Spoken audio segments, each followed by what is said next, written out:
we love. So hi, everybody. This is Kathy L. Murphy, the Pulpwood Queen, reporting from my little cabin in the woods, Murphy's Law. And tonight we're here with an all-time favorite International Pulpwood Queens and Timber Guys Book Club author, River Jordan from Nashville, Tennessee. Hey, River. Hey, Kathy, I am up on a hill. Everybody keeps asking me about the floods. So the floods can't reach my house unless Jesus is coming back. That's what has to be happening for the water to reach me. But I didn't know you're having flooding in Nashville. No, flooding in Middle Tennessee. We had serious flooding in Middle Tennessee. I'm out of the loop with my laptop down. I've been trying to do all my things on the phone, and I don't like working with my phone because I'm at that age that I have to have readers handy. In fact, I ought to grab them for everything. And the iPhone, everything's so tiny. I like to zip it up on the laptop screen. So it's in for repairs. So this is all a big experiment tonight. But we know that River knows how to work under ad-libbing, because I mean we've done some crazy things through the years, haven't we, River? Less than ideal circumstances, right? Just carry on anyway. The show must go on. The show must go on. So you are one of our picks, and you have a wonderful book you're going to be talking about tonight. Maybe Kathleen can show that cover for everybody. Kathleen, thank you so much, because if I have a copy left in this house, it's downstairs, and I thought I had one on my desk. It is a beautiful cover and a beautiful book.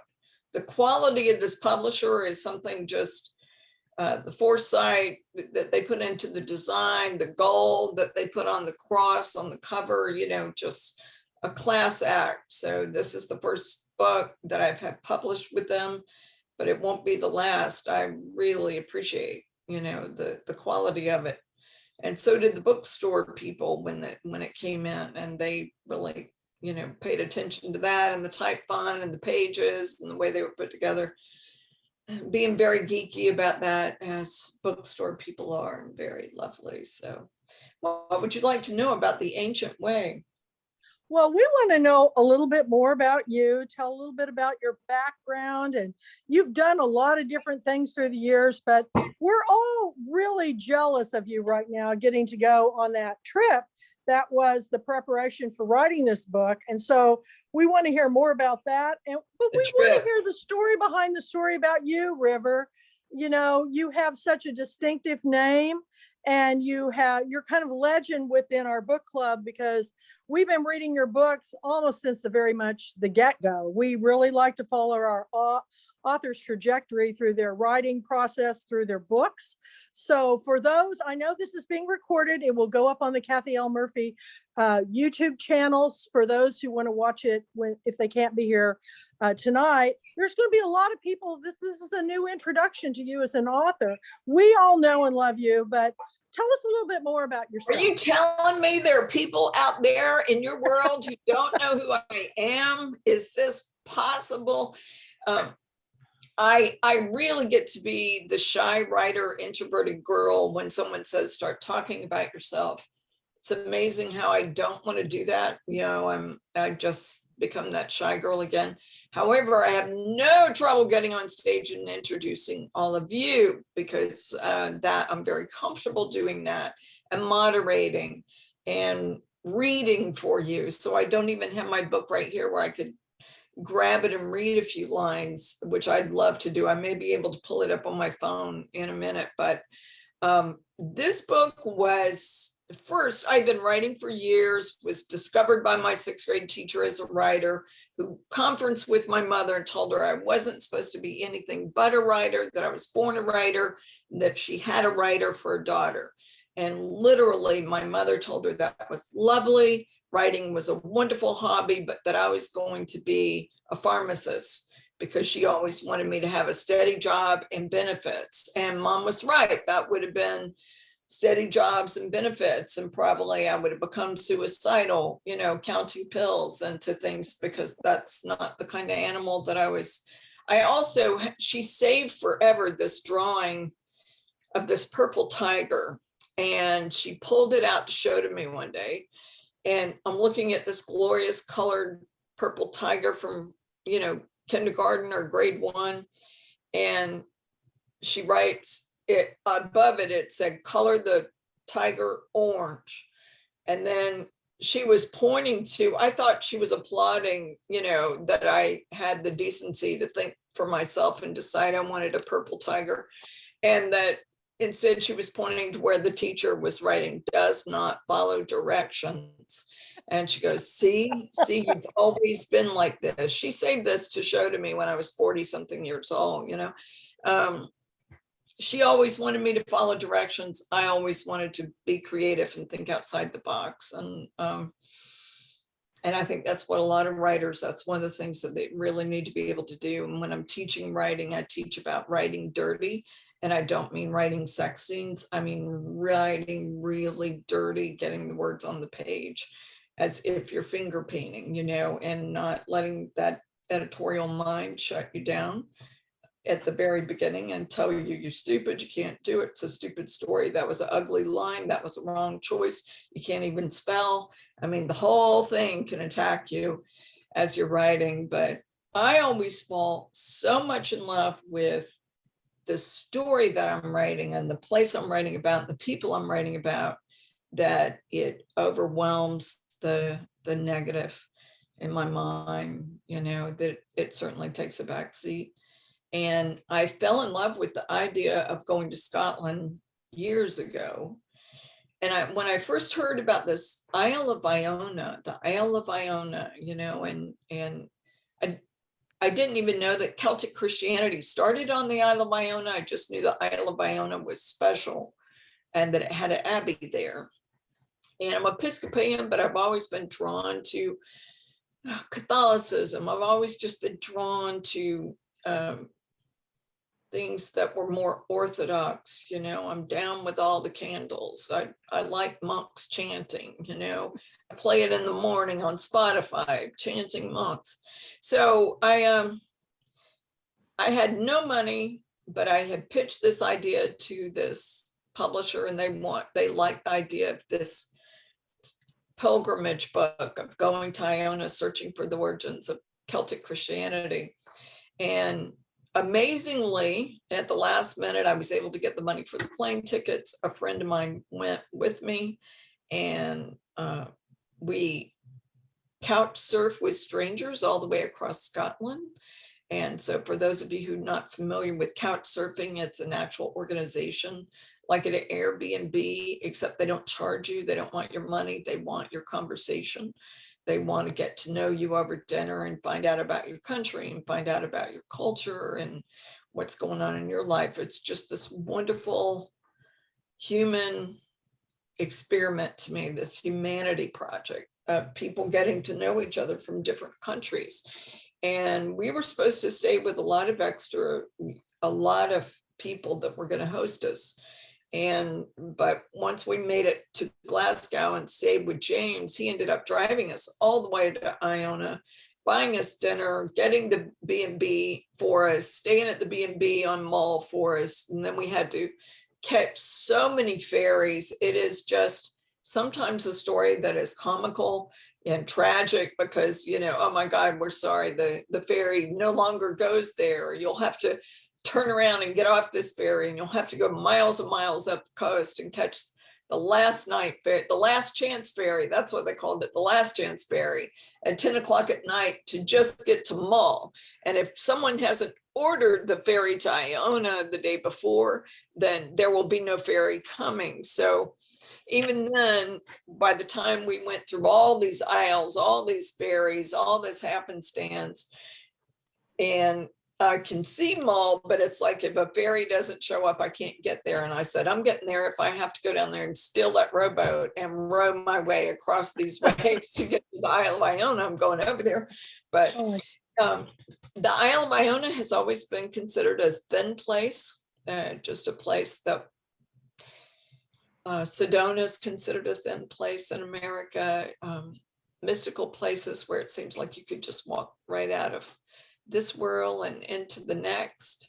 And So that was one of the main reasons we were trying to get there. But some grandmother had reserved that little tiny ferry just so she could get over there to see her grandson, who was the egg boy, who came down to the ferry and sold his little chicken eggs in the morning, who was about 5 years old. And thank God for grandmothers. So I got on that ferry because she had reserved it and it showed up. And there was room for all of us. And That's so cool. It was an amazing trip. Yeah. And you've told me so many stories through the years of cousins and family, and you come from such a family of storytellers to go to a country that reveres storytellers. Oh yeah. I mean, this had to have been like the Mecca place for you to go. It was every part of the trip was something. Edinburgh was beautiful. Our host in Edinburgh was incredible. The taxi man that picked us up from the train station in Edinburgh drove backwards. I don't even know how he could drive, because he drove backwards telling us all about his trips to America and how he goes every year on a pilgrimage to America, to Las Vegas, so that he can gamble. And then every year he makes enough gambling to pay for his trip back to gamble next year, you know? So and I wrote his name down, it's in the book. But and then when we went into pubs that and they're like, oh, you're on holiday, and it's like, no, not really, on pilgrimage. Oh, you're on pilgrimage. Yeah, on pilgrimage. I just went to the Isle of Iona. Oh, pilgrimage to Iona. I named my daughter Iona. And so, I mean, the spiritual pilgrimage with them really means a lot. You know, you're not just a tourist, you're there for a reason, and you've got a quest. So if you go to Scotland on vacation, I recommend you just tell them you're on a spiritual pilgrimage, and they'll buy you a beer. They'll treat you nice. Yeah. That's so cool. Go ahead. It was cool. It was just super cool. That's all. And you met a lot of people. Yeah. A lot of people.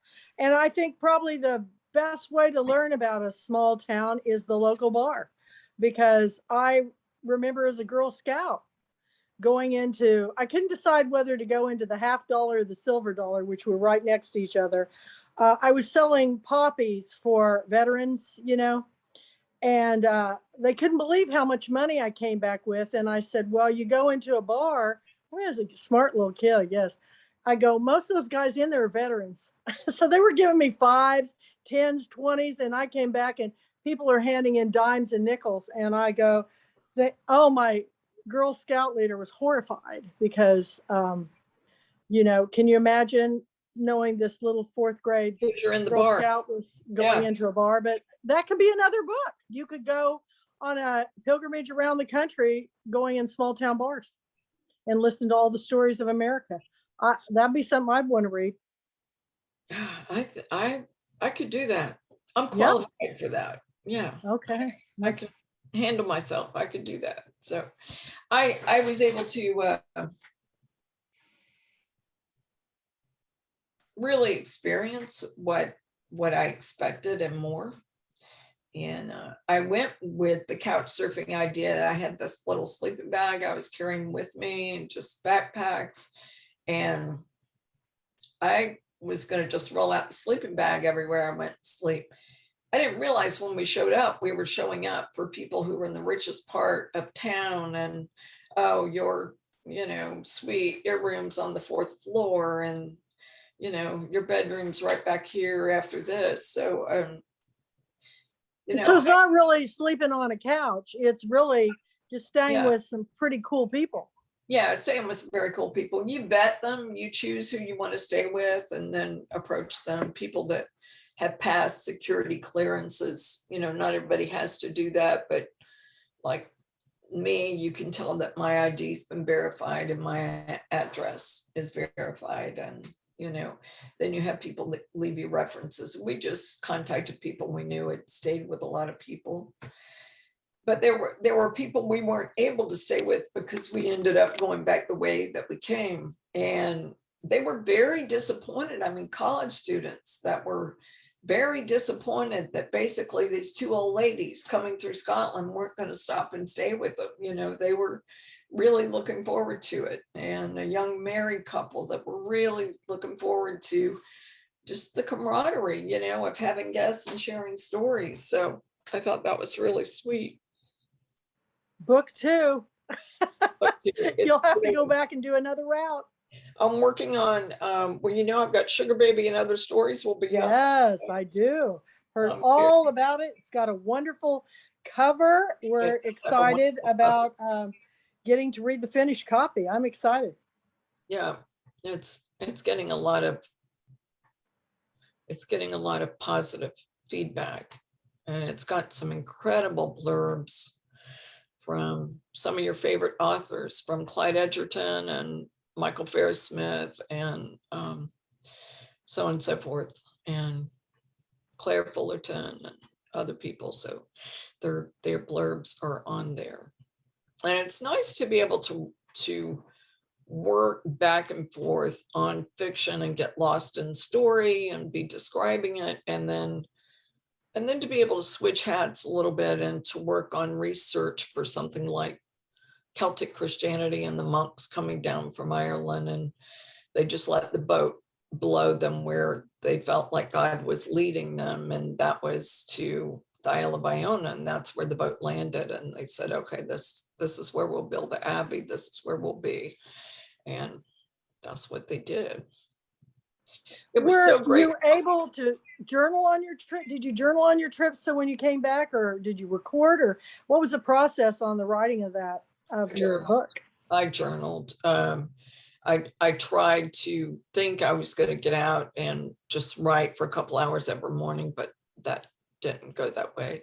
But I did journaled, and you know, I'm pretty good when things are on a trip, and I know I'm on a trip where I'm taking in information. Scenes just kind of take place in my head, you know. All the ferries and the breakdown and the one ways that you drive down on the island, and Claire knows about the one ways, and you know about it's just a different world. It's really a different world. And stepping on Iona and the ruins being there, I didn't realize that Sunday is the only day they didn't have a service going on in the Abbey. So when I walked through the Abbey, I was completely alone, except for the person who was, you know, our guide. And Virginia was with me, but Virginia walked out and was going to explore other things on the island. And he was sitting back there with his head down, with his cap pulled down, because it was cold, but just kind of asleep. And I just walked through the light and, you know, took pictures and took it all in, just really took it all in. And anytime I close my eyes and I think of that place, I can hear the sound of my boots on those cold stone floors and see the light and the quality of the light and the essence of the light coming through the windows. And yeah, it's special. Very eternal, very eternal. Yeah. What was it like coming back home after that experience?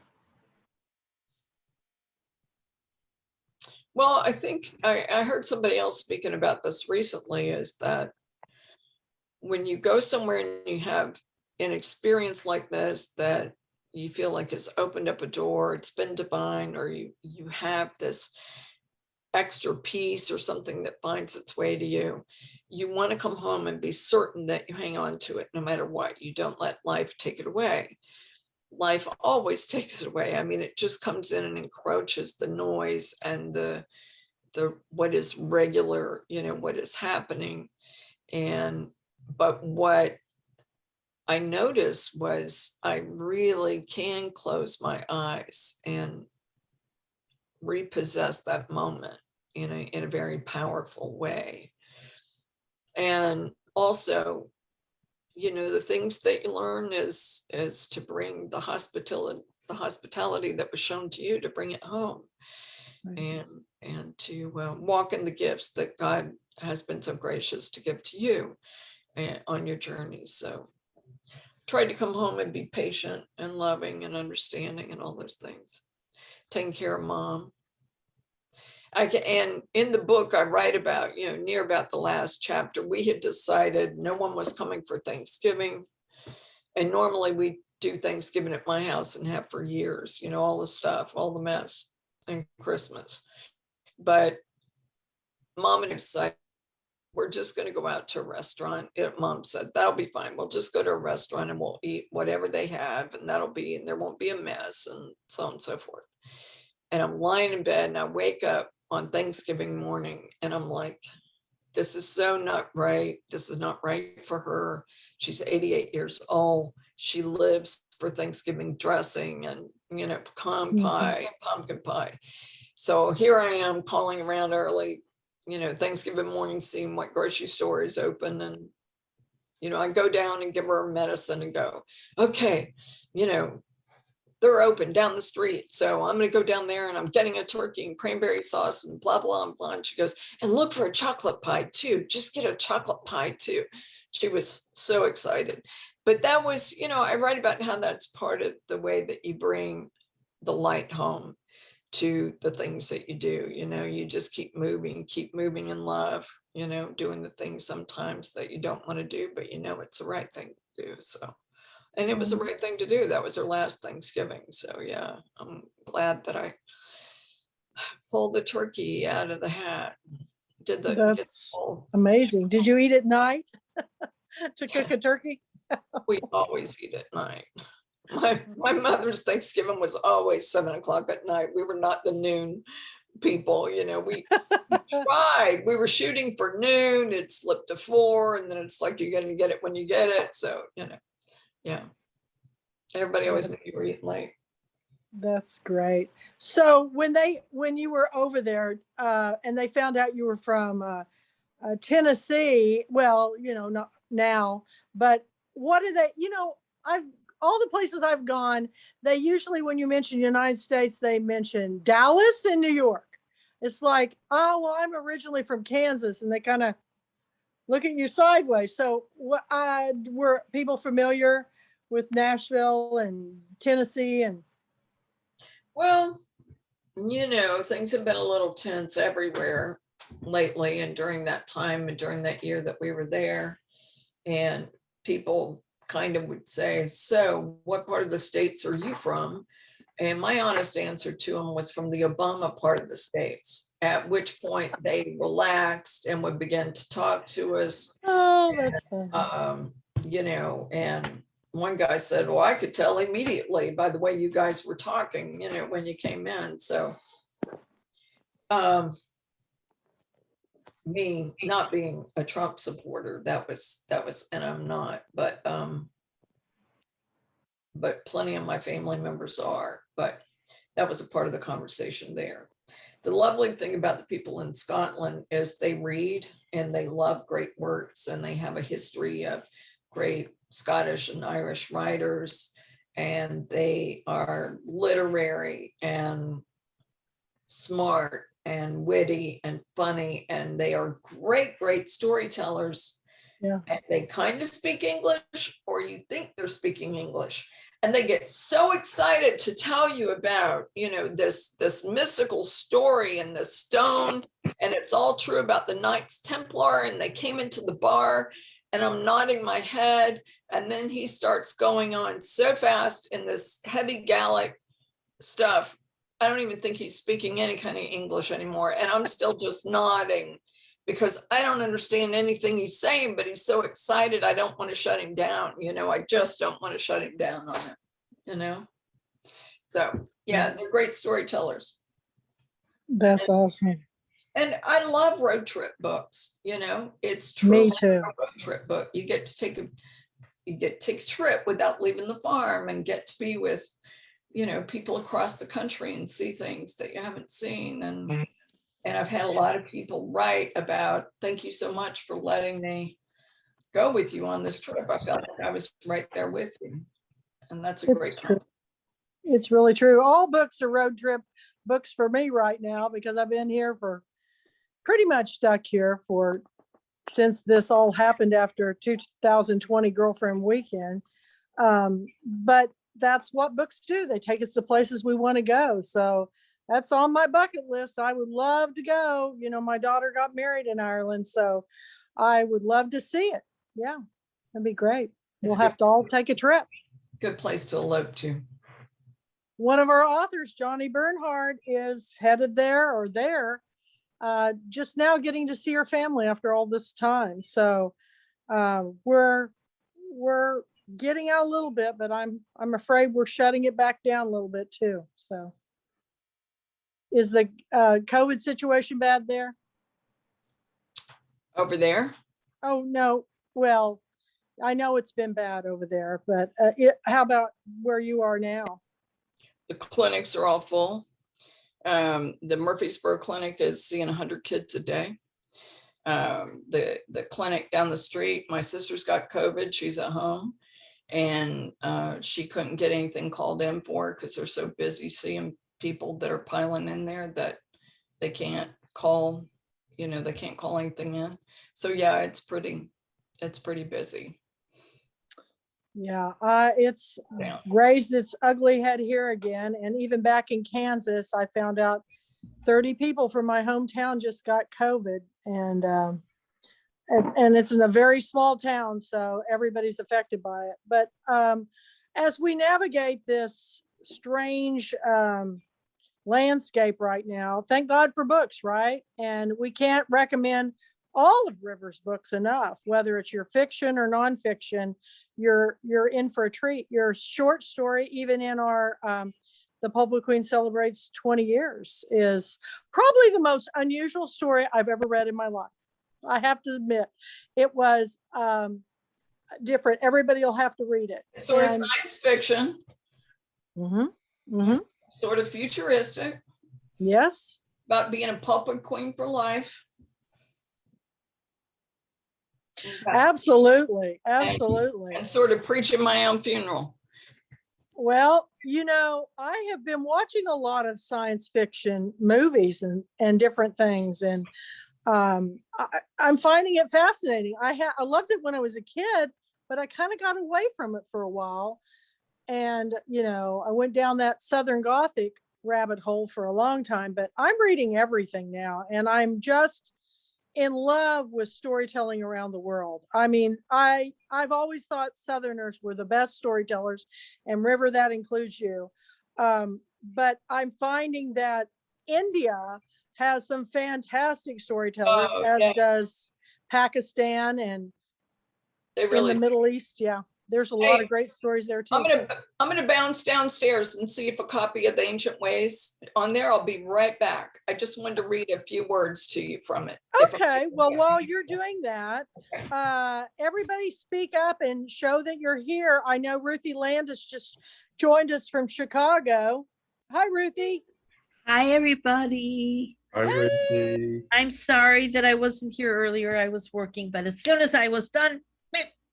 Well, River's telling us some great stories, and you can watch the whole thing on the Kathy L. Murphy channel. As soon as I get my computer back, you guys, because I got to wait to download it. I'm not sure how to do that on the phone, but we have Kathy Ramsberger and Kathleen Rogers and Robert Waltney here.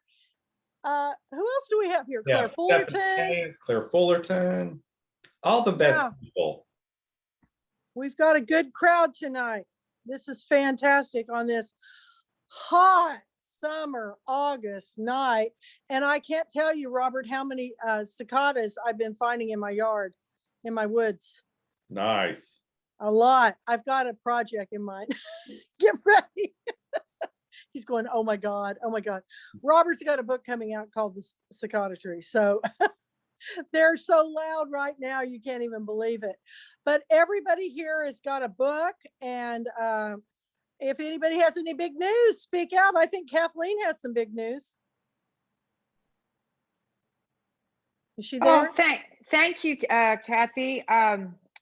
2 to 3 weeks ago, I was with my grandkids taking care of them, and I got an email, and it took me 2 days to let it sink in. But The Fly Cutter Books, my fourth novel, it is a 2021 Willa Literary Award finalists for contemporary fiction from women writing the West. And the award is named in honor of Pulitzer Prize winning author Willa Cather. It's awesome. And I did Awesome. not want to believe it for like 2 days. So it's a huge, just to be a finalist is a huge honor. It's a huge honor. And Thank I you. think everybody here has been winning awards left and right, except for maybe Robert, because his book isn't out yet. But we'll be seeing it. I can't believe how many awards all of our authors are winning this year. And we're trying to put it in Mandy Haynes' Reading Nation magazine. So, and you guys get ready, because after she gets back and does a reading, I want to open it up for you guys to ask questions. Anything you'd like to ask River while we've got her on board. Okay. So, any other big news, anybody? Oh, there she is. Okay. Oh God, ask me questions, please. Ask me Okay. questions. Anybody have a question right now? So I do. So, Okay, Robert. So River, you were talking earlier, you were referencing monastic chants. So what part does music play in your creative process, in your writing? Oh, it plays a big part in my creative life. If I'm not playing music, Robert, then I'm depressed.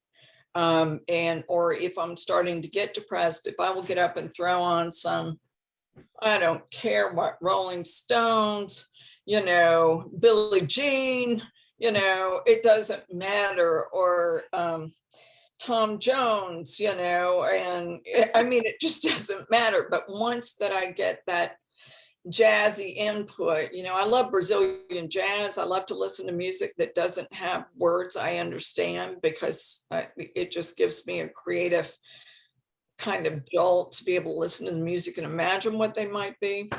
I like to write to music, and I like to write to music that is kind of the mood that something might be. Some writers write, listen to music while they write, and others don't. But there are times I certainly do. And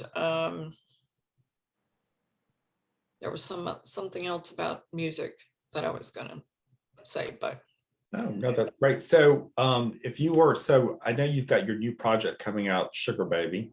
How would you describe your playlist for that collection? I'm going to work on putting one together, because it would be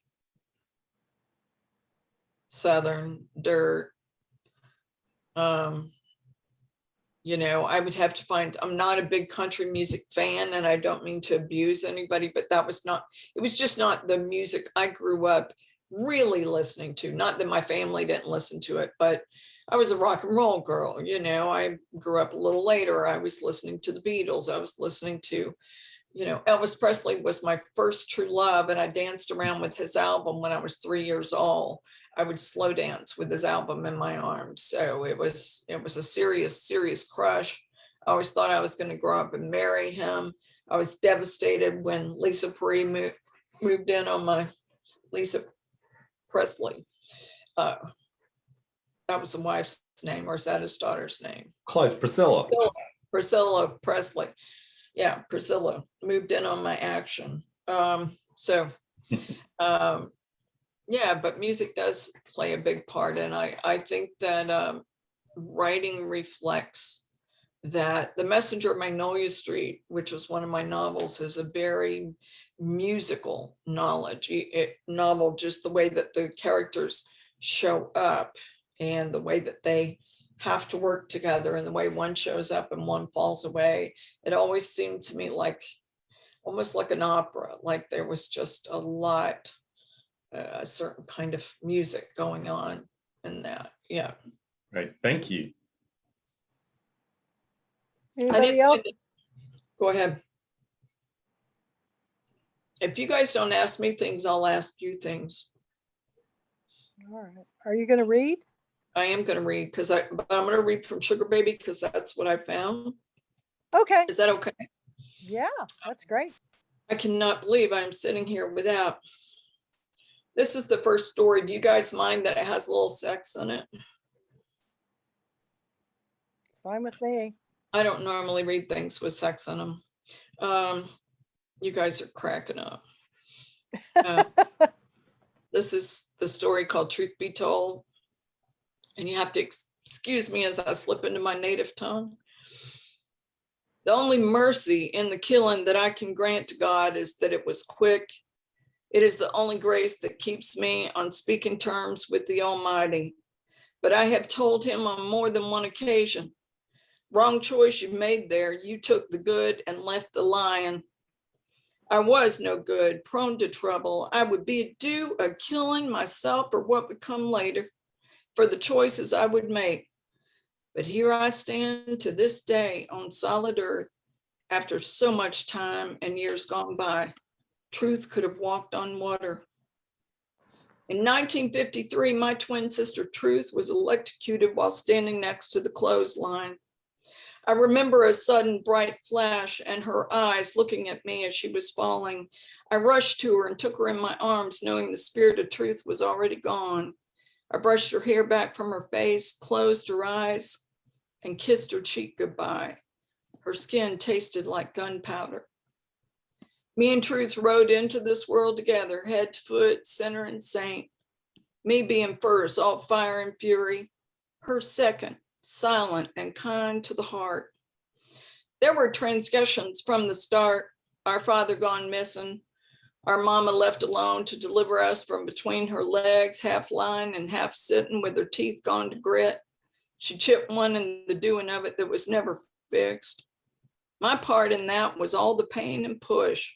Mama said I'd come out hot to the touch. Scared her some. Not natural. That can't be so, I think, but she says it, and it's the way she remembers. And that with eyes wide open and not a cry to my lips, I reached out all at once, not to find her breast, not to find a mother's touch, was truth I searched for. My little fist flying wild, but once it found Truth's cheek, she said my fingers uncurled and rested there, and then I closed my eyes and grew still.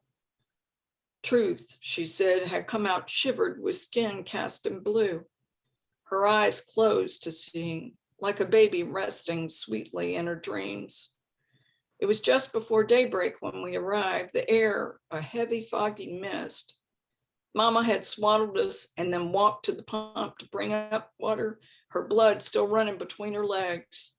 She set it to warm on a gas stove to wash us up, and then began to nurse us while she sat up dozing in and out of pain that finally eased up from the cramping. He showed up sometime later then, looked at us without a word, and then went to the kitchen to get himself a cold biscuit and a chicken leg. He ate it standing up, I was told, watching Mama sitting up in bed with me in the crook of one arm and Truth in the other. He never offered her a bite. Truth was made of light and wonder. There was a way of being that came easy for her. To most of us, that would have been our better days when we were mostly innocent and slept in peace. For Truth, it was just how she was made. It seemed as if I had sucked the mean from Mama's bones in the making and left all that was good for my sister.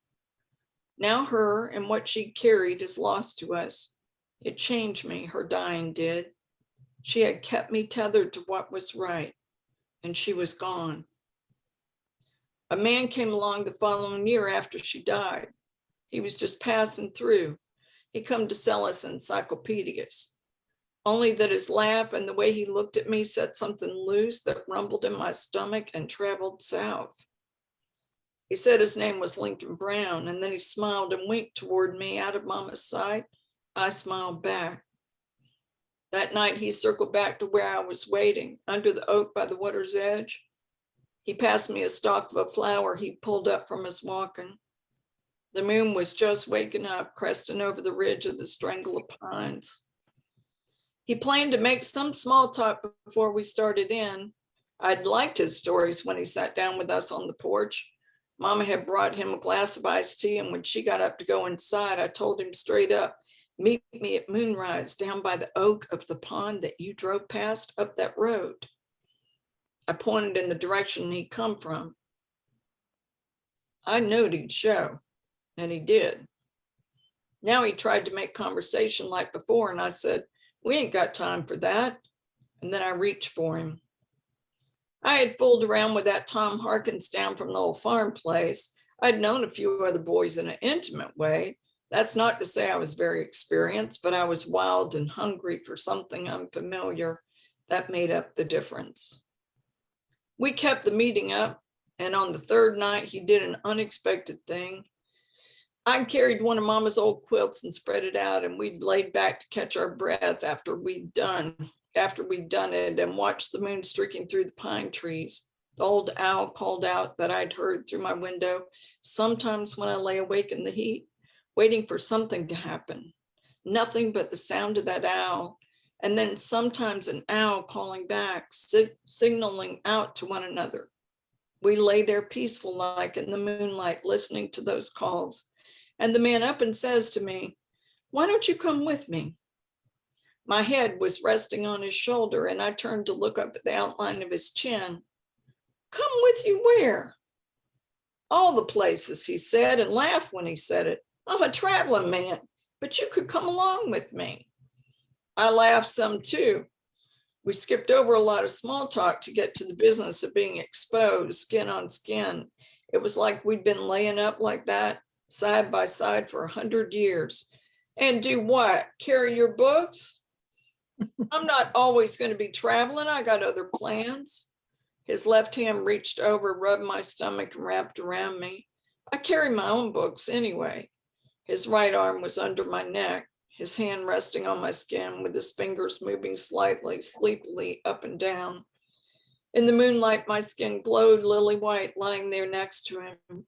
He was darker, like he'd come from people who had some Indian in them, maybe Cherokee, or even Seminole from these parts. A bullfrog croaked by the water's edge, and a mullet fish jumped free from the surface and made a plopping sound when he drove back in. They were prone to doing that in the night. Flying fish, I called them. His fingers stopped suddenly. "You wouldn't just have to come along. You could be my wife." I sat up then, turned and lay on my side and ran my fingers up the side of his throat. "You don't even know me, mister." "No, but I think," and here he paused again, then he smiled, "but I think you have put some kind of spell on me." "You calling me a witch?" He pushed the hair back from my face, rose up to kiss me, then pulled back and looked me in the eyes, some kind of serious. "Maybe so. Maybe some kind of witch. I'd marry you anyway." He reached for me, his hands sliding below my waist and his hands cupping tight to my hips, lifting me and then setting me down on top of him until he was inside me again, and I did not resist. It was sunrise before we woke. The misty gray of pre-dawn light had given way to what came next. The light streaked, the water's edge reflected. I sat up and reached for my dress, slid it over my head, shimmied it down to where my body was still warm from the touch of him. I smelled of musk and man. He stood up naked and lean, rubbed his hand over the stubble on his face. Then he looked at me. "I burned you some." He reached out and softly touched my cheek. It was true. My skin felt rub raw to the touch. I ran my fingers down the dark trail of hair from his chest to his stomach, and I stopped just above the point where I knew we'd start up again. "You better get dressed. My mama will be up looking for me." "You gonna be in trouble?" I looked at how high the sun had reached and the light casting off now from the water. "I reckon I am." He pulled up his pants, zipped them, and reached for his shirt. He picked up his pack of Winstons from the blanket, the Zippo lighter that lay beneath it. He pulled two from the pack and lit one, passed it to me, and lit another for himself. "How old are you?" I took a deep drag, blew the smoke up away from his face. 18 come September. His mouth pulled a little to the side. A cigarette held between his lips as he tied his shoes. "I took you for a little older." I looked at the early lines around the corners of his eyes, a tiny white scar that ran across his back, signs that a man might have more than just a few days on him. I started to ask his age, but what difference would it make then if he were 22 or 32? "You want to come up to the house?" He tied his other shoe, pulled the cigarette from his mouth with thumb and forefinger. Sorry, almost done. And something about that movement piqued my interest in him, like it held a secret. He looked over his shoulder, pointed a little in the direction of the house with the hand that held the smoke. You expect me to be well received? Not exactly. I laughed a little. I expect she'll cancel that order for them books. Mama had ordered that entire set of Encyclopedia Britannica in spite of what we could afford. You're a smooth talker, I'll give you that. But I don't know that you could talk yourself around the truth about this morning. Then why'd you ask? Just being polite, I guess. His face was serious as he buttoned his shirt, watched me like he was determining something. I turned away from his gaze and picked up the quilt, shook it out, folded it up, held it under my arm. Tell you what, he reached out, took my free hand. Why don't I go down to that room I got in town, get all cleaned up?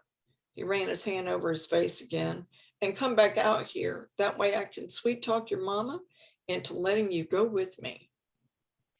Last night, he told me he would be on his way to Augusta, Georgia today. That was miles away. I stood still, felt the weight of his hand in mine. On impulse, I pulled it to my lips, kissed the inside of the palm that tasted like the two of us together, and then I let his hand fall loose. You do that. The words felt sour in my mouth, and I knew as they fell from my lips, I'd not lay eyes on him that evening. Then I pictured the sight of me waking up, walking up to the house with the quilt under my arm, and decided I'd retrieve it later. Mama would be up and waiting, no need to make it known what I'd been doing.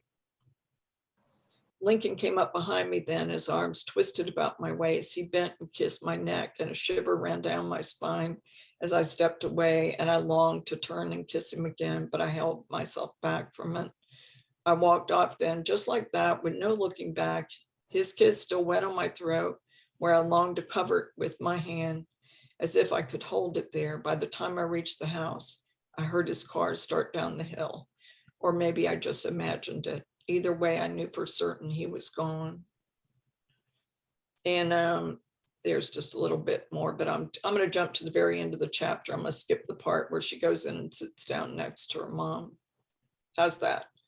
And I'll read the very end so you don't feel like I just left you. Trying to cut it short. Okay. Lincoln Brown never showed. It was just Mama and me in the house then, and she slept in the tiny room next door. The walls were paper thin. Sometimes she talked in her sleep, and I could almost make out the words, but never quite enough to know who she was talking to. And I wondered if it was truth visited Mama in her dreams the way she sometimes did in mine. I heard the owl call out, but not the answer. I knew those fish were jumping and the moonlight was scattering through the trees, but I lay alone in my bed, listening to all those sounds.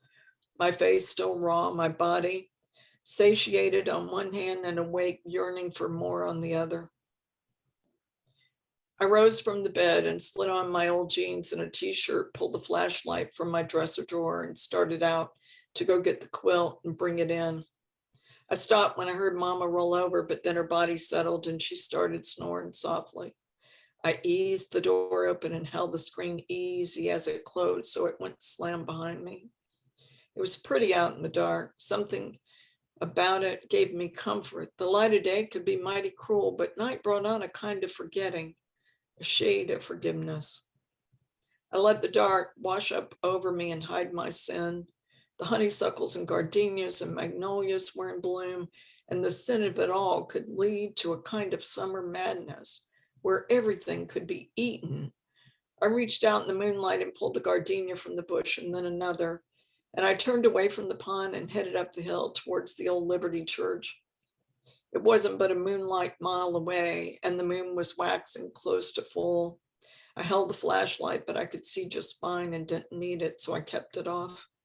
I hummed a little under my breath as I went on my way. The hill was quiet, with the no night birds calling. I picked my way through the graves with all due reverence till I reached the backside where one of the newer graves lay at the edge of the little cemetery. She had a headstone, but nothing else. It simply read, "Here lies our angel, Truth, born 1938, died 1953. "Hello, sister," I said as I dropped to my knees and laid the flowers over the dirt beneath her name. I placed my hand to the stone, felt its cold in spite of the warm summer night. "I will never leave you, sister," I whispered, "not in such a way as forever." And then I lay down on top of the grave and did what I always did. I confessed my sins where they might be heard, turned round and set free again on the wings of truth's absolution. I told her what I'd done with that man, Lincoln Brown, and how I'd wanted to run off with him. Maybe not forever, maybe not to really be his wife, just to live a different life for a little while, but not for always and a day. She purified me, she did, always had, and even now. 6 feet under, she took my deeds and turned them out until they were washed clean as snow. So that's all a little bit from Sugar Baby. And Yay! Can't wait to hear all the rest of it. hear all the rest of it. Okay, everybody. Any more questions we have from our group? Questions about other books, other writers? I have a question. I have Yes. a question, and it concerns our dear friend Robert Gwaltney. All I want in life is for him to hear the entire unedited version of We Fixin' to Be Family. So tonight's probably not their night because it's a long one in order for it to really work. But do It's a promise long- me, do promise me one day you and Robert are gonna like Zoom just for that, because he's got to hear that story. Well, I will try to Zoom so that Shelley can Zoom with us so that we can co-tell the story, because it really, when you're on a road trip, it takes two people to tell the story correctly and to crosstalk one another to try to explain exactly what happened during that mudslide and that book tour. Tell about your road trip with Shelley. Oh my God. Okay. So Shelley and I met at Pulpwood Queens Girlfriend Weekend. And I go in and everybody's doing stuff. And I've got my laptop and I see this one woman sitting down there with her laptop and she's just working on it. She's doing things. So I open up my laptop, I sit down next to it and I'm just working on it too. I'm working. And I look over and see what she's working on. She said, "I'm just working on my radio show." And I look over at her and I go, "Well, I'm just working on my radio show too." And anybody listened to us would have thought we were liars, both of us, you know, and but we were both working on radio shows and trying to get little interviews with the authors and uploading them. So Shelley had been on the radio forever in Louisiana, and I had been on the radio and have a radio show for the last 20 years in Nashville interviewing authors. And we decided to, even though our books were different, we had books coming out at about the same time. And we decided to take our show on the road, and it was going to be called A Wing and a Prayer Tour because our publishers were not paying for the expenses of this. We just put it together. So it was totally a wing and a prayer, but we had sponsors and we went to 21 cities in 14 days. We did 21 book events in 14 days. So we would try to make it to a city and do one like at lunch, and then make it to another city and do one for dinner. And that would be where we'd stay, and we'd get up early next morning. And then that night, we would sit up trying to do all our blogging and radio producing. And we had sponsors that had given us hot sauce and scarves and doohickeys and treats. So as people followed our blog, and we would post all along the way live where we were, people would show up at the stores to try to get the gifts and get the free prizes of the hot sauce and the sponsors. And it was just a really crazy, funny. And Shelley and I did not know each other very well at all when we came up with this idea, and we knew each other pretty darn good by the end of those 21 stops and those 14 days of living together under mudslides and fighting over directions and dueling GPSs. You know, that was the only fight we had. she thought her GPS was right, and I thought my GPS was right. And both of the little GPSs are talking on the different phones. And one of us had an iPhone, one had an Android, and the directions were different for getting to this next bookstore where people were waiting on us. So that was our only little miffy argument. But you made it on a wing and a prayer, didn't you? We did it on a wing and a prayer, and we made it all the way. That was crazy. I loved it. It was crazy. And it was so much fun, so many memories, and so many wonderful, wonderful bookstore owners. You know, we really wanted to spend time with the indie people and give them some attention. And yeah, Great. so that was great. We got to do that. And did a few things. We stayed with Susan. Didn't we stay with you? Susan's not here. I thought Susan was going to be here tonight. But anyway, I think we spent one night with Susan Cushman, and we got on the news of Memphis. So is everyone here an author? Yes. Yeah, everyone's an author. And so how long have you all been writing? Hello. There you I've go. been writing Since I since was I was born. 15. And so how many books do you have published now? I'm working on my 5th book, but before I became a published author, I wrote for Family Circle magazine and Military Times. And River, if I could, without going, I know that you're a military mom. You had 2 sons that served in Afghanistan. My youngest served in Afghanistan. So we won't go there, but I'm just going there with you real quick. Military mom to military mom. Stuff. Yeah, stuff. It was rough. It's rough now. It's always going to be rough. Everything about war is always going to be rough. And I guess it's meant to be, you know, so that we don't come out of it and go, well, that was a really good war, or that was really easy. You know what I mean? That's the best war we've ever had. Oh my God. Yeah. It just doesn't seem to ever end that way, no matter what your plans are going into a situation. And so You guys need to follow Deborah Rodriguez because she's working really hard on getting 165 people out of Afghanistan, and the stories that she's been posting on Facebook. It's with pictures. You've got to look at it. She wrote the Kabul Beauty School, and she ran a beauty school and a coffee shop in Kabul. So, but I've been talking to her, and it's tragic, y'all. It's really sad. So sad when our family members have to go into these war countries, and they're going there now again. So anyway, good point, Kathleen. Good reference. So anybody else? I know you're there somewhere.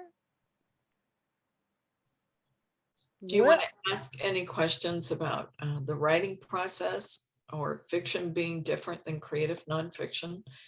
And how What is your basic routine for writing? Do you write every day? I need to be writing every day. It's I don't- hard. It's I don't hard to write write. every single day, because some days I have to block off for radio production or podcast production. I try to separate those. There's a difference in which I'm so far behind on writing blogs and communicating and writing newsletters. You know, I'm so far behind on that. I've been so concentrated lately on the stories and making certain all the stories are written and edited and ready to go to press. Then a lot went into research for the ancient way that of course doesn't show up in the book, because you don't want to drown people in research. You just want to know that you're right with what you put in there. And that went through a lot of edits. I have to go through more editing on my nonfiction than I ever do on my fiction. It's kind of a more natural native voice for me to write in, I think. And my nonfiction writing is sloppier. I can make words sound good, but they sure won't be grammatically correct. You know, the commas won't be grammatically in the right place, things like that. It just takes a little more work, but I like it all. The publisher is interested in me doing another book with them, that Broadleaf, that did The Ancient Way. I thought, well, that was really nice, because that book came out during the middle of the pandemic and the election. It's like, well, nobody's going to really focus on this or hear about this book, but the stories are marvelous. And I love one thing. I don't know if any of you write short stories, but I was working on my MFA at this late age because I had reasons that was crucially important to me and important in my life. And that caused me to write short stories that I normally would not have written, because I would be staying focused on writing another novel. And so for the story I just read to you will be the opening of the novel, called The City of Truth. And then about 4 or 5 of the stories that were developed in the course of writing the stories will automatically go into that novel. And so that's the next project I'm working on, is completing that novel. But I may be working on a couple other books in addition to that at the same time. So I think the best thing for me, Kathy, is to say my prayers, get my coffee, say my prayers, start writing, and do my best not to look at Facebook or emails in the morning.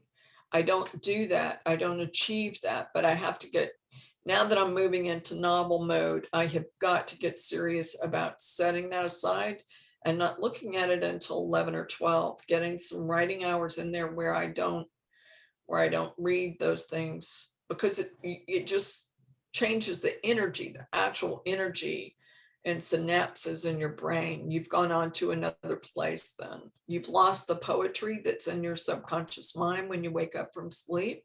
You're dreaming in poetry, and you wake up and you're in that poetic place. And then as soon as you start clicking on those things, the poetry just goes to these little news feed flash moments, and you lose your rhythm. So that's what I need to do. I need about 3 hours in the morning of working on the novel, and then click over and begin doing social media and pitching article ideas and doing the business of writing.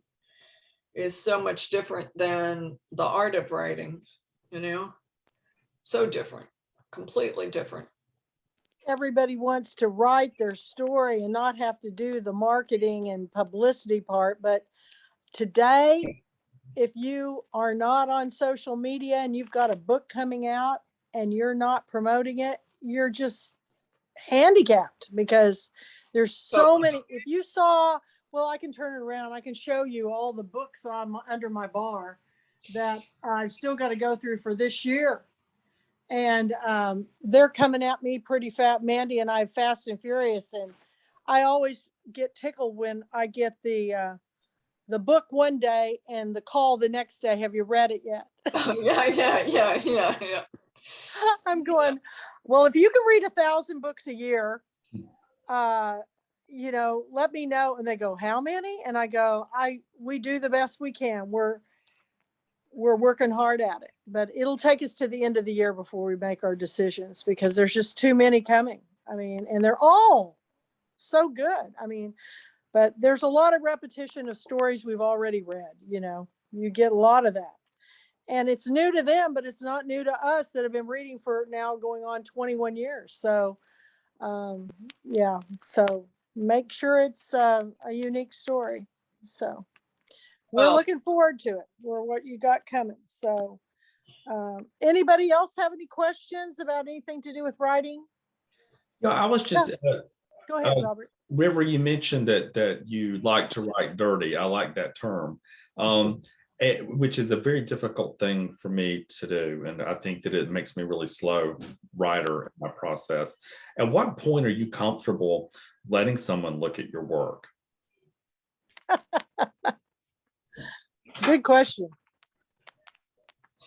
When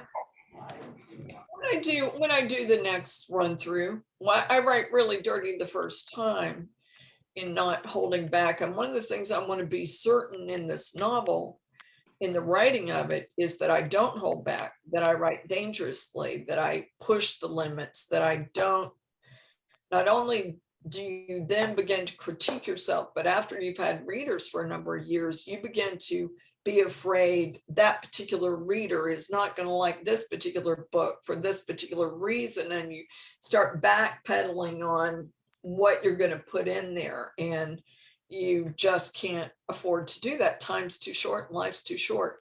So I think, well, one, you could sit down right before a comedy show and be inspired to write a monologue that you're about to get up and read that's funny as hell, that just comes out of the block stellar, right? Doesn't even need editing.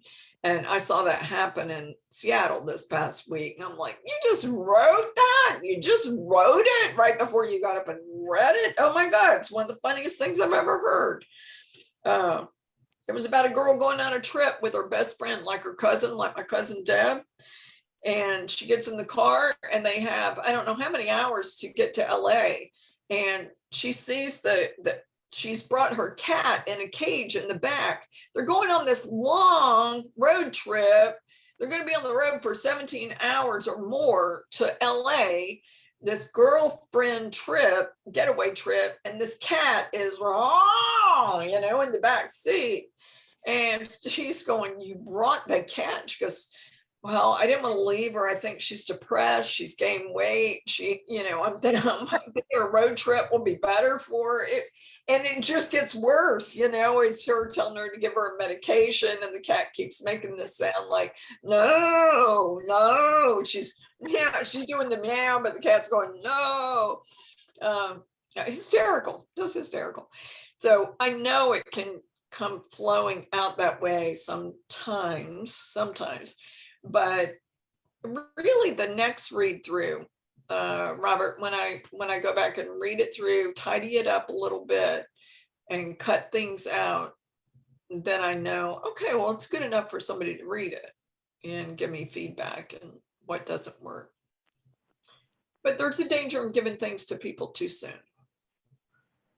And then they'll start just putting their fingers in it too heavily to give you suggestions that you're meant to find your way to. I mean, that story's for you. Those characters are talking to you, not that other person you're getting to read it to. So they're not going to have the insight that you do on where the story's going. Do your stories typically come to you through a voice or a plot idea? How do they usually find their way to you? They never show up as a plot. It shows up as a character, as a voice, as one line.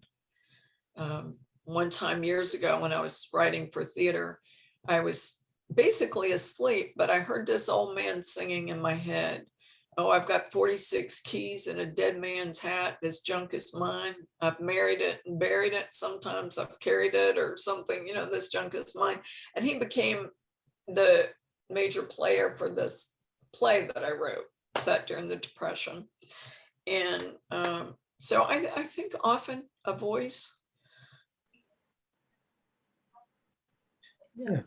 I mean, I would if you had read that excerpt, we had to ask if it was a pop quiz, does this writer approach it from voice or from plot? And most definitely from a lovely voice and from a place of great emotion. That would have been my guess. Yeah, it's from, and everything is really pretty southern. It's pretty drenched, and the ancient way is not, obviously, although I use the familiarity of song lines and the Gulf Coast and the sea at the beginning of the book, and drawing on my roots on the salt water. But yeah, and I think memory plays such a huge part of the voices I hear. It's my grandmother's voices and my aunts and uncles and my cousins running barefoot during the summer. I just can't imagine what kind of writer I would have been if I'd been raised in New York. I just would have been a different writer. And not that anything wrong with that. One of the best things I can think of that could ever happen is to spend a night with a bunch of authors and everybody just telling stories. Oh, I mean, love that it. to I me, love it. I love it. I love it so your much. stories of Deb and the chest of drawers in the garage, just My crazy cousin, you know that she's not the crazy cousin that buried the dead dogs in the freezer, okay. that she rolled up with the quilts. That's not Deb. Okay, But that's not Deb. That's our crazy cousin. She couldn't bury them because the ground was sour. So she was embalming them basically by wrapping them in quilts and putting them in freezers and in the refrigerator. And the girls would open the freezer and there'd be a bird with a frozen leg sticking out, you know, that and they'd open a trunk and there'd be some part of a dog left over that had been rolled up in a rug and put in there. So yeah. Yeah, you can't make these stories up, man. Yeah. Real life. No. Unbelievable. Yeah. So so it's not Deb that's a crazy cousin. Deb didn't do that. Deb, no, okay. Crazy in All a right. different way. Yeah, crazy in a All right. different way.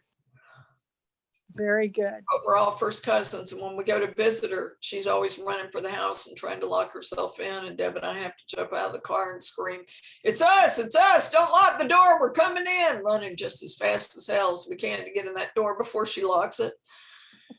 Then we'll have a nice visit, but you got to get through the gauntlet first. Dang. She's got a thing. She just got some issues. She just got a few issues. So I love those stories. That's my favorite. And that's kind of what Robert and I are doing now on Saturday night with Ruthie Landis, where we have our book and film club every Saturday night. And we talk about the movies. And it has gotten to be so, I don't know, Robert, how would you describe it? Raucous.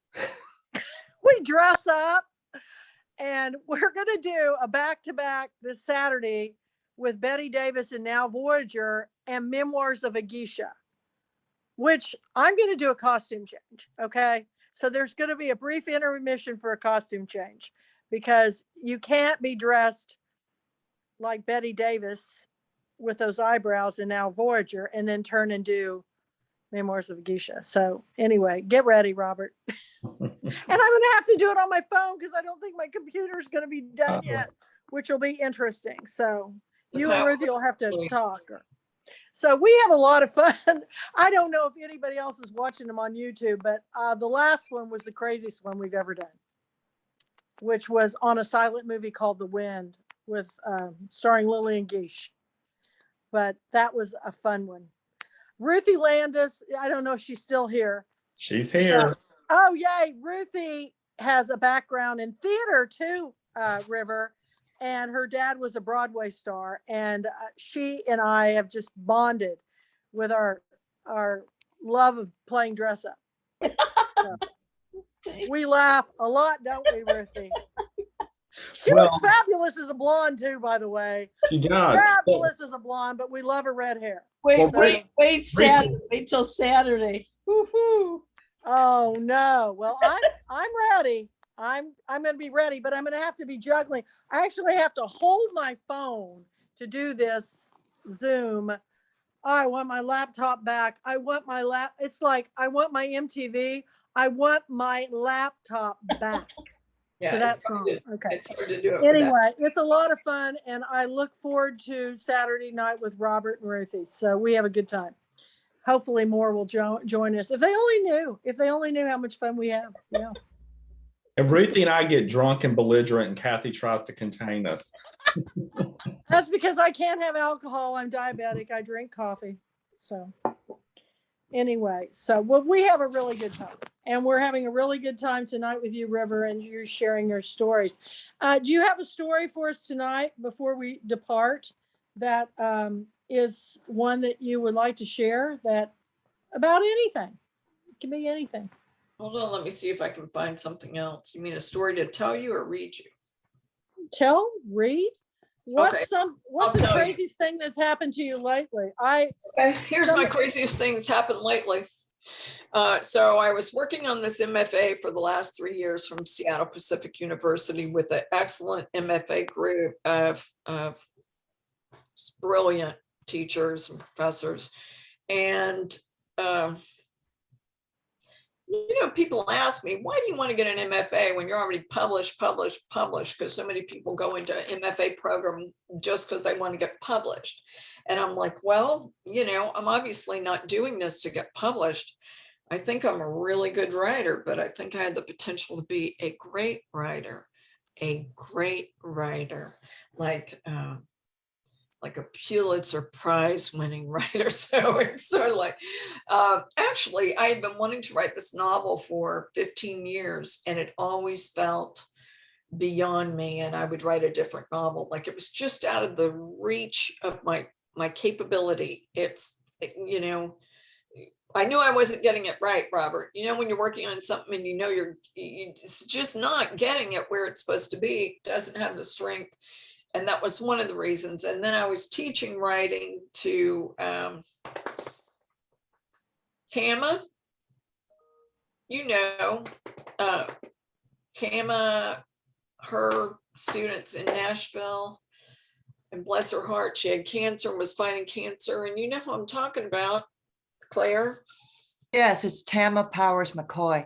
Yes, I was teaching one of her children here in Nashville, and they had their little books published, their novels that they wrote. And when I looked at he had dedicated it to me for teaching him things that he'd never seen before in all his years, in studying writing and everything.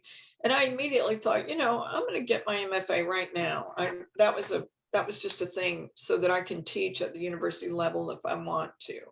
And so I did that day. But what was so I was just getting back from there, and they tapped me to MC every night, all the events and student readings and the big theater production at the end. So it was very busy. But I was flying, I went to Portland to visit my friend Virginia and her 3 daughters. And then I was flying out of Portland to Phoenix, change planes, and finally make it back to Nashville. And late at night, I am a movie buff. And so the way that I turn off my brain and stop thinking about my stories, or stop feeling guilty about how many words I've written or not written that day, the way I really take a vacation is to watch a movie. And it's so healthy for me to do so. I almost watch a movie every single night before I go to bed. I'm not talking to anybody. I live alone. I've got the pets. That's it. I'm alone. And so it's like, and now we will be watching a movie at this time before we go to bed. And so I have movie collections. I have baseball movie collections, and I have space movie collections, and I have movie collections. So while I was in Seattle, I thought, I'm just going to roll with all the Die Hard movies. I'm just going to watch them all again. Every night I'm doing a Die Hard.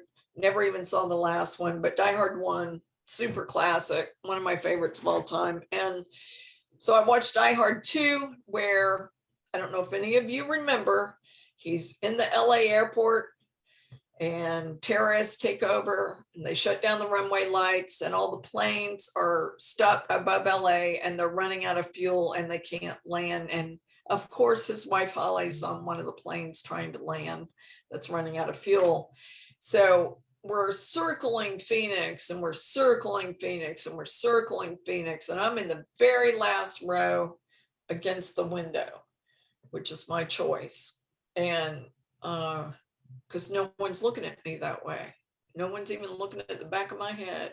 I'm in the very back of the plane, in the very back corner, and I can see everybody. And I got an eye on these guys right back here too, that are standing up, that are the stewards. And I'm close to the bathroom.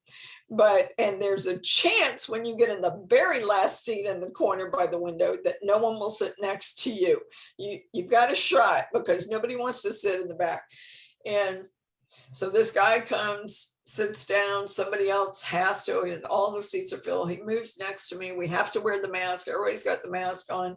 And now we're circling above Phoenix, and we hear something that comes on that is crinkle, crinkle, crinkle, out of fuel, can't circle anymore, storms on ground, planes backed up everywhere, all over the concourse, emergency diversion to LA airport to try to get fuel.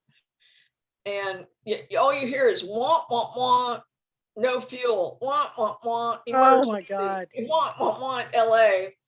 And this moment, I haven't said a word to this dude sitting next to me. He hasn't said a word to me, but now we turn and look at each other with the same, just the same speed of looking. And all we've got is this, because we've got the mask on. And my eyes and his eyes are having a lot of communication. A lot of words are being spoken over those masks. And it was all, this is really effed up. Now we're really screwed. And if anybody has seen Die Hard 2, you don't go to LA to get extra fuel, because everybody knows that's where the terrorists are. And this is not going to work out. And so he was saying, I've been flying a long time. This has never happened. I said, no, I've been flying a long time too, and this has never happened. And in a minute, I look back at him, he looks at me, and I'm like, this means we're the emergency plane coming into the LA airport, so that they're having to hold other planes back because we're coming in on an emergency. We're on crash fumes. He goes, that's right. And I'm like, this is just lovely, lovely. So you never know when a story is going to pop up. They pulled us all off the plane that had connections and said, well, you're stuck in LA. And I said, are you going to pay for our hotel rooms? And they said, no, it was the weather. I said, no, you didn't have enough fuel. If you'd had enough fuel to circle that airport a few more times, then we'd have been able to land when the lightning was over. But no, that's the way it is. But I love that moment of connection with that guy, and I want to write about that. So that's just, it was intense, and I just love how much language can be expressed through the eyes, not even being able to have facial expressions, just the eyes. And we were seriously talking. So I got to be in LA, never been in LA before in my life. So got to be in LA, got to come home again. Thank God, huh? Thank God. It's good to be home. Good to be on the hill. Good to be working at writing. What are you guys doing? When is your writing? Tell me. Writing time. What's your discipline? Robert, you go first. I'm a morning person. I can't do it later in the day. So I think I have a very similar philosophy to you. Right out of dream state is, and I can't, I don't want to listen. I don't want to hear television. I don't want to see social media. I can listen to the soundtrack that I'm writing to, but that's it. Right. So early hours up until around noon, early afternoon, those are prime writing hours for me. What time do you get up? What time do you get up and start on that? So during the work week, to write before I go to work, I have to be up between 4 and 4:30 to get a couple of hours of writing in. But you know that 4:30 to 5:30, 6:30 time, I swear you get like 4 hours out of those 2 hours. There's something really supernaturally anointed about that time. And that when I was getting up at that time and doing it, I loved it. Now I'm just doing the old lady thing, like how many hours sleep have I had? Maybe I need one more hour. But where are you going to work in the morning? What is the thing you do? Sure. So I've been with Easter Seals, North Georgia Children's Services. We're a nonprofit for 20 years now. Well, that's a good job, Robert. Yeah. And my role for the last 8 years has been vice president of operations. But I mean, that's a job where you're doing good work. You don't just feel like you're going to work making widgets, and right, absolutely, and leaving a part of your soul there every day, just a good mission. Certainly, it can be stressful, especially during this. I think everyone's operations during time of COVID is very challenging. Yeah, it's stressful for us. Yeah, it is. Kathleen, what about you? It has changed over the years, over the decades. It's changed before I became a mom, when my kids were little. Now they're grown men. I write.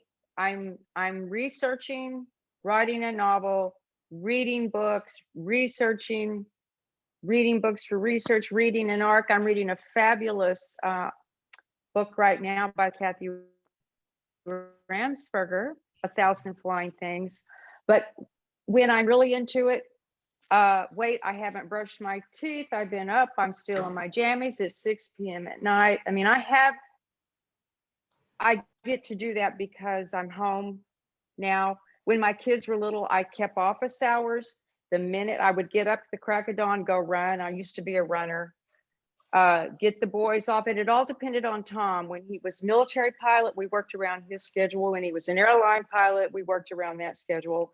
But when my kids were in school back in the day, their school was my built-in schedule. Like when I had kids at home, it helped me stay disciplined. I have all the hours in the day now, and sometimes I'm like, oh my God, I just pissed away a whole day. Yeah. But when I get into it, and what I do, I'm a slow wheel. I write, revise, but it's what's been working for me all these years. Back when I was a freelance magazine writer, it's just how I did it. Maybe there's a faster way, but it's just the way my brain processes. But I'm about halfway through the 5th novel, and now it's like, okay. And then I let the world get in the way, because with Afghanistan, I couldn't function. Oh, right. And I'm just now finding my way back. Yeah. So, but anyways, everybody stay tuned for Kathy Ramsberger's new book down the road, 1,000 Flying Things. I'll take it off the River. Thank you. I so admire you. I listened to several of your interviews the last few years. I think I first met you just briefly at 2019 at my first Pulpwood Queen, back when the world was still open. Yeah. Back in the day. That's always been something very, very special to Pulpwood Queens and the culture created there. So, yeah, a lot of friends. Kathy, how do you do your writing? Well, first I want to thank Kathleen for the press. I really appreciate it. I've always written. I think I wrote from the time I could hold a pencil, but not everybody could read it because I wrote with my left hand and backwards for quite some time. And the problem is that I got a BFA. It wasn't a problem. I loved it. And then I had to earn money. And so I became a journalist. So the way I write my nonfiction is completely different than how I write my fiction. Mm-hmm. And to find time to write my fiction has always been a struggle because there's so many other competing writing content demands. So when I'm on deadline for fiction or a memoir, which is what I am right now, it's due in January. I get up at 5 and won't go anywhere till 7 until I have a chapter. If I'm not on deadline, I have a morning practice. And if I'm not eating or sleeping or exercising or doing something, about content, I'm writing. I don't have a problem. If I wake up and there's a song or a dream or a poem or a line, I don't get out of bed until I write it down. So I record that kind of thing. But I'm really lucky, blessed, whatever you want to call it, because I just sit down and it comes. Now it's messy. The first draft is messy. But my problem is getting it published, not writing it. So the refining of it can take years and years and years for me. Yeah, it does for a lot of authors. Yeah. Mm-hmm. I love the stories of authors that work on books for 10 and 15 years and they don't care. They don't care. I don't care because it's a legacy. Yeah, then they publish. I did my quick turnarounds and put the dime in the phone and call in the picas, right? I don't need to leave that anymore. I want to leave something solid. Yeah. Do your best work, leave something behind, a legacy, something you're proud of. Yeah. What about you, Ruthie? What's your writing time? Well, so I write nonfiction. I've published 4 nonfiction books, and I'm a therapist and coach and do a lot of workshops and teach. And first I wrote plays and film scripts years ago. And so now, you know, it's fitting in. So I really, to write intensely, I have to get away because I have so many things that pull at me, tug at me.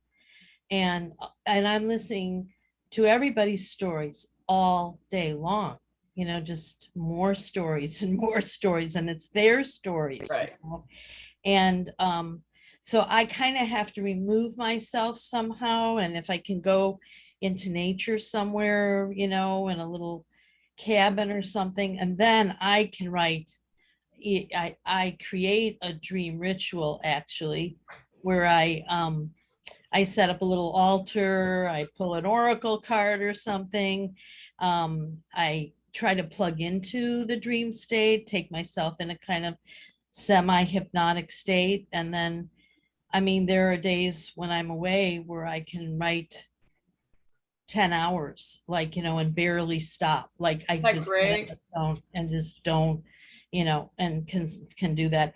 And I'm working on my 5th nonfiction book, but at the same time, I am working on my first novel. And of course, I'm very terrified about that.